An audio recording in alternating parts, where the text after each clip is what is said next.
இதுல உனக்கு யார் ஸ்டைல்ல முடி வெட்டணும்?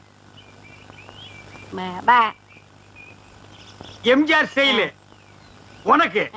டேய் ஓ மூஞ்சி கொஞ்சம் கண்ணாடியில பாரு, அப்படியே ஜனங்கட கொஞ்சம் காட்டு. இங்க பாருங்க, இவனுக்கு எம்ஜிஆர் ஸ்டைல்ல முடி வெட்டணுமா? டேய் அந்த ஸ்டைல் உலகத்துல அவர் ஒருத்தருக்கு தான் வரும், வேற யாருக்குமே வராது. அதுக்கு நீ ஆசைப்படாத. வேற யார் ஸ்டைல் வேணும்னு சொல்லு. சத்யராஜ் ஸ்டைலா? எந்திரா.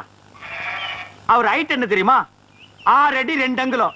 ஹைட் 3 அடி. தண்ணி குடுக்கிற தவக்கல மாதிரி இருக்கிற உனக்கு சத்யராஜ் ஸ்டைலா? உன் காசே வேணாம். டேய் தண்ணிக்கு பிடிச்சு வந்துட்டானுங்க. அண்ணே அப்புறம் குஞ்சிக்கலாம்ண்ணே. டேய் இது ஒரு முக்கியமான வேலை தான். வேலை பாருங்கண்ணே, அப்புறம் வச்சுக்கண்ணே. டேய் அடங்கி பாருங்க என்ன. அட சொல்ல வர சொல்றா. வா உட்கார். உனக்கு யார் ஸ்டைல்ல முடி வெட்டணும்? எனக்கு ரஜினி ஸ்டைல். என்னது ரஜினி ஸ்டைலா? கொஞ்சம் திரும்புடா. மண்டே